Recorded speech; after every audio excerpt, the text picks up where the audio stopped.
everyone. This is Mr. Pawlowski, and I am with Mrs. Douglas Henry. Mrs. Douglas Henry, thanks for joining us today. Thanks for having me. You're welcome.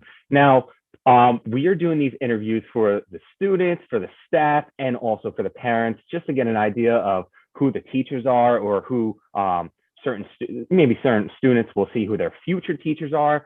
Some students will look back and see some of their former teachers. So that's why we're doing this. So for those that don't know you, what grade and what classroom do you teach? Well, I am currently a second grade teacher in room 9. Awesome. And how long have you been teaching? Wow. So I have been teaching for 18 years now. I Okay. started out at PS 22. I was there for several years. And then I came over to PS 33, and I've been here since 2016. All right. Now that was actually my next question. Have you always taught at PS33? Which you said no, but I guess my people talk to your people, so you knew the questions ahead of time. So when did you know that you wanted to become a teacher? So this is a funny story. When I went to college, I had plans to be an obstetrical nurse, which meant I wanted to deliver babies. That was like my thing. I wanted to deliver babies. When I was in college, one of my friends got pregnant, and she asked me, she's like, "Well, since you're studying, you want to be in the room with me?" And I'm like, "Sure." I immediately changed my major thereafter. I was like, "This is not what I want to do." And I was And like, you know what? I'm good with kids. I don't want to bring them to this world. I'd rather teach them. So I changed my major, and that was probably like my sophomore year in college. now I remember you actually told me that story. You told most of the staff last year. We actually did like a little, as teachers, we did like a little stress relief kind of night on Zoom, and we did a game called Two Truths and a Lie, and that was one of your truths, right? That you Right. wanted to be a work in the medical field at first. So I do remember you saying that, and that's actually good timing because that's going to be our game today. We're going to do Two Truths and a Lie, and I'm going to see how well you know your coworkers.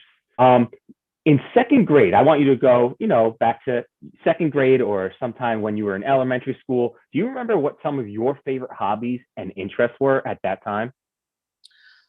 Wow. When I was in second grade, so I've always been drawn to entertainment. I was in dance as a little girl. So I started tap dancing at 3. I played the piano starting at 5. And so I've always just had a knack for entertainment. So even though I was studying, and my parents were very, very, very hard on me with education, they always let me have an outlet to do certain things like acting and things like that, church plays. So those were my hobbies. That's really great. And that's actually, I don't think a lot of students, former students probably know, some parents probably know, but you also do comedy. Isn't that correct?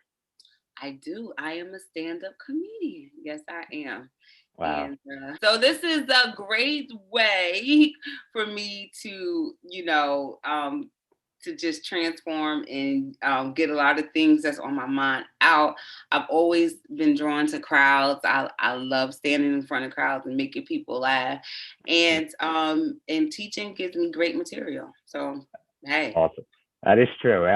Not many people understand what really goes on in a school, and and the kids are just funny. They are great entertainment, and They I write hear what for you're me. saying. They Yep. write this year, quarantine, they have written me a whole 45-minute set. They don't even know. And I appreciate it. So thank you. They're like writers, aren't they? Exactly.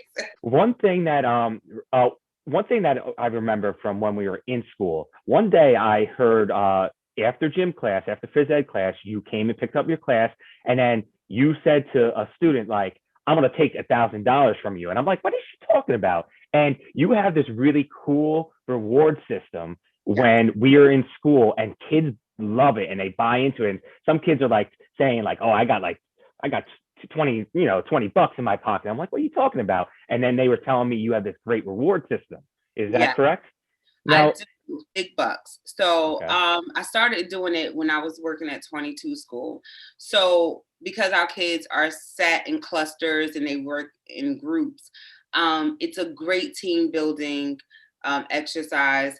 And it teaches them that for every reaction, there's a chain reaction. And sometimes your decisions not only affect you, but it affects other people. So on Monday mornings, when they come in, we select captains for each team, and Awesome. everybody gets a chance to be a captain. And the captain ultimately holds the money. So there's one bank account per team, and every Monday they start off with like $1,000. So their goal is to increase their bank account, and that's based on homework, participation, being kind, doing great things. You earn money, and so when you win, everybody wins.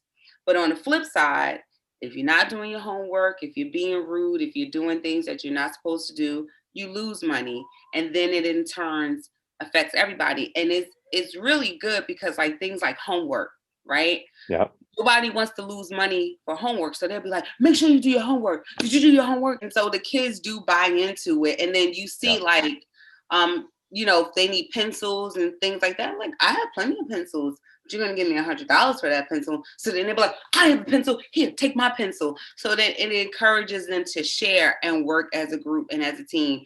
And at the end of the week on Fridays, we count the money, and the team with the most money, they get rewards. Like I buy tons of prizes. They might get Awesome.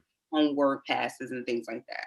Very cool. Now, about that reward system, has anyone ever, for lunch had like Carmine's and you like kind of slipped them like $100 just to get that Carmine sandwich or like a snack? Have you ever done that?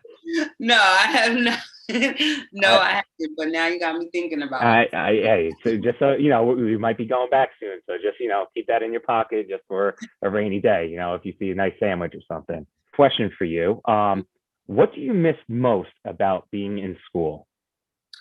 Wow. So I'm gonna tell you honestly, quarantine has definitely given me a great appreciation for a lot of things. Hmm. And this is gonna sound so funny, but one of the things I missed was one of the things I hated. I missed my commute.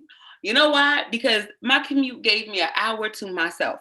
I have been Hmm. home and I have had nothing, no me time at all. So I Hmm. miss my commute, but I really miss the people that I work with. Yeah, We have a really great staff, and even when those days when you just like, how am I gonna get through the day? We have such a great staff that somebody will come and just brighten your day. We would do the sunshine. I remember one day I came to work and I was just like out of it. And then I show up and on my desk there's a gift from my sunshine buddy. And it was that's just nice. like, wow, like I really needed that at that moment. So the people that I work with definitely Absolutely. I miss them. I would agree with you. All Mhm. right. So I do have a short game that we're going to play. And Oh, this is a game that you should, I think you're familiar with. It's called Two Truths and a Lie. So okay. I call this the dream team. Do you happen to see the picture that is up on my screen or in your Yes. screen? All Yes. right. This is the dream team. I just made it up now because I am in it. So I just wanted to call myself that. So I'm gonna make a statement, three statements. You're going to first decide who do you think this is, and then you have to then decide what is the lie out of the three statements. All Okay. right. So the Okay. first one, I like pickles. I like taking long drives, and I enjoy watching horror movies. Who do you think that is? Like pickles. I enjoy her. That sounds like Mr. Kelly. It is actually not Mr. Kelly. That is Mr. Paredes. Now, do you know which? Yeah, it's Mr. Paredes. Do you know which one is a lie? So it's liking pickles, liking long drives, and watching horror movies. Horror movies. I don't see him to be watching. Yeah, that is the lie. He does not like horror movies. So this next person, their favorite fruit is orange. They had a dog that was in a movie, and they lived in 5 towns, and all these towns started with the letter B. That sounds like Miss Joya. That is not Miss Joya. That's actually me. That is me. Dog was in a movie, or favorite fruit is an orange. Oh, you said letter B. I thought you said Letter P. B. Okay. Um, Do you even have a dog? So I think the dog that was in a movie is a lie. No, my dog was when I was younger. My dog was actually in a movie before we actually got him. He was in the movie Stepmom.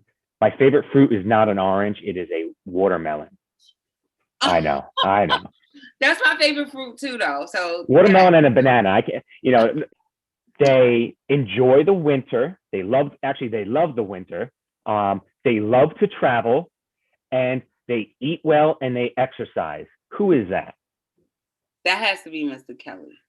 No, that is actually Miss Joya. Now, the three statements were they eat well and they exercise, they love to travel, and they love the winter. Do you happen to know which one is a lie? Miss Joya. Um, she's so like, yo, dude, dude. So I would just imagine her loving like summer because when I see her and think of her, I think of her like surfing, like sitting. So hating the winter to me sounds like that would be a lie. That is a lie. You are correct. You're very good at once you know who it is. You're good at picking them out. Though I will say that. You obviously have one last person, and that's Yeah. automatically Mr. Kelly. We know that. Now, here are the three statements. Okay. He worked on a horse ranch. He speaks French, and he plays the guitar. Which one do you think is a lie? Okay. Now, I could see him playing the guitar. Her work on horse ride speed. I don't see him speaking French. Like I don't see him being like "Como talez-vous," but okay, I could be wrong. But I think the French is a lie. That is correct. The French is a lie. He worked on a horse ranch. What he did there, no one knows. Maybe he read books and poetry to the horses. I don't know, but he worked on a horse ranch. But he wears like the little derby and stuff, so I can I see him being in a jazz bar, like playing the guitar, little acoustic, and the horse thing. But the French, like I can't see him being like class. yeah, I know. I can't see him talking French to the Like horses on the "Je horse ranch m'appelle," I can't see while him like playing the "Je guitar. m'appelle." Yeah, so no, that didn't sound right to me. You know your coworkers pretty well. Once we got who it was, you were pretty good on that. So, do You. you have anything that you would like to say before we leave? Oh no, I just want to say thank you. And Mr. Pawlowski, seriously, you have been amazing during this Thank whole you. thing since last March, just keeping the staff together, keeping the kids together. What you do is outstanding. I could never do it. You're super creative and I just love being a part. So thank you for having me. Oh well, thank you for coming. We have a great staff and we have great kids, so it's this is easy to do and this is fun to do. So I enjoy it. Thank you. Thank you. All right, bye bye. Thank you.